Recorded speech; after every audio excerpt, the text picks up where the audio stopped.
सीता सीता सीता सीताराम गाइए, सीता सीता सीता सीताराम गाइए, राधे राधे राधे राधे श्याम गाइए, राधे राधे राधे राधे श्याम गाइए। श्री विभीषण जी और हनुमान जी मिले। हनुमान जी ने पूरी राम जी की कथा सुनाई और अपना नाम बताया, मैं भगवान का दूत हनुमान हूं, सीता मैया को ढूंढने आया हूं। विभीषण जी ने बताया सीता जी अशोक वाटिका में हैं और वहां प्रवेश करने की युक्ति बताई। हनुमान जी वही छोटा रूप धारण करके अशोक वाटिका में गए और जिस वृक्ष के नीचे मां बैठी थी ऊपर जाके पत्तों के पीछे छिप कर बैठ गए। रावण आया, मेरी मां को बहुत डराया। त्रिजटा जी से रावण ने कहा सीता को समझाओ, 1 महीने में मेरी बात नहीं मानी तो खड्ग से सर को धड़ से अलग कर दूंगा मैं। त्रिजटा जी ने रावण के जाने के बाद सभी राक्षसियों को बुलाकर कहा सुनो, मैं जो बोल रही हूं उसको ध्यान से समझना। रावण के आने के पहले मैंने भोर में सपना देखा है, लंका में एक बानर आ गया है और उस बानर ने पूरी लंका में आग लगा दी, सारे निशाचरों को मार दिया है। सपने बानर लंका जारी, जातु धान सेना सब मारी। रावण मर गया। रावण के मरने के बाद विभीषण लंका के राजा बन गए हैं। पूरी लंका में जहां जाओ राम जी के ही नाम की जय जयकार हो रही है और ये सपना आज ही रात में सत्य होने वाला है।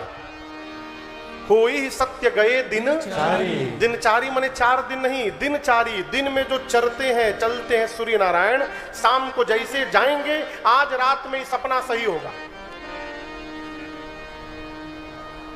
हनुमान जी पूरा दिन प्रतीक्षा किए, रात में मां की व्याकुलता देखे तो जो मुद्रिका भगवान ने दिया था ऊपर से हनुमान जी ने नीचे गिरा दिया।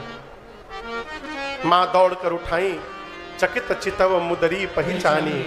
मां समझ गई ये तो मेरे प्रभु की मुद्रिका है, लेकिन यहां आई कैसे। हनुमान जी ऊपर से पूरी राम जी की कथा सुनाए और कथा सुनाकर सीता मैया के सामने आ गए।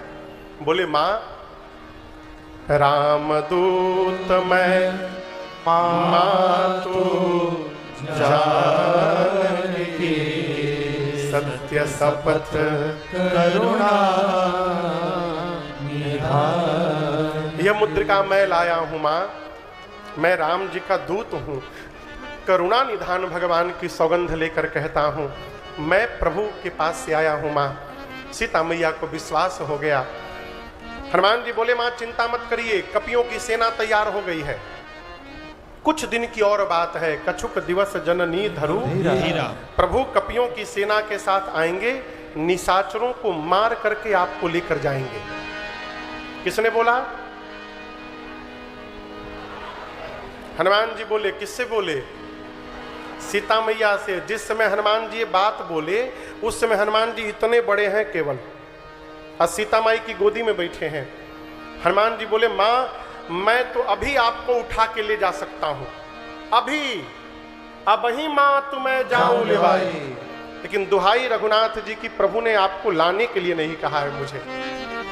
सीता मैया सोची देखने में टैया भर के हैं, इनको उठा के मैं बैठी हूं और ये मुझे उठाने की बात कह रहे हैं।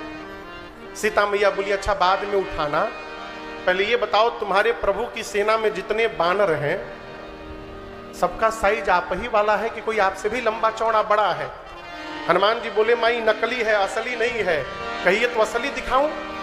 मां बोली दिखाओ। हनुमान जी थोड़ा सा पीछे गए और जय घोष किए, जय श्री राम। कनक बोधराकार शरीरा, समर भयंकर बलवीरा। हनुमान जी बढ़ते बढ़ते इतना विशाल रूप धारण कर लिए मानो सोने का पहाड़ खड़ा हो गया हो। सीता मैया बोली इतना बड़ा? हनुमान जी बोले मां ये छोटका रूप है, कहिए तो बड़का दिखाऊं? मां बोली जल्दी नीचे आओ। सीता मैया बोली मेरे बच्चे में तो बड़ा बल है हो। इतना सुनते हनुमान जी पांव पकड़ के रोने लगे, कहे मां नहीं बल बुद्धि विशाल, हमारे में सब है लेकिन न बल है न बुद्धि है मां। आपने जो देखा है ना, हम जो भी करते हैं हम अपने बल से नहीं करते हैं, हम अपने प्रभु के प्रताप से करते हैं, हम अपने सरकार के आशीर्वाद से करते हैं, हमारे में कोई बल नहीं है। सीता मैया बोली माँ अभी अपने बच्चे को बलवान बनाती है, और माँ ने आशीर्वाद दिया, आशीष दीन्हि राम प्रिय जाना, आशीष दीन्हि राम प्रिय जाना,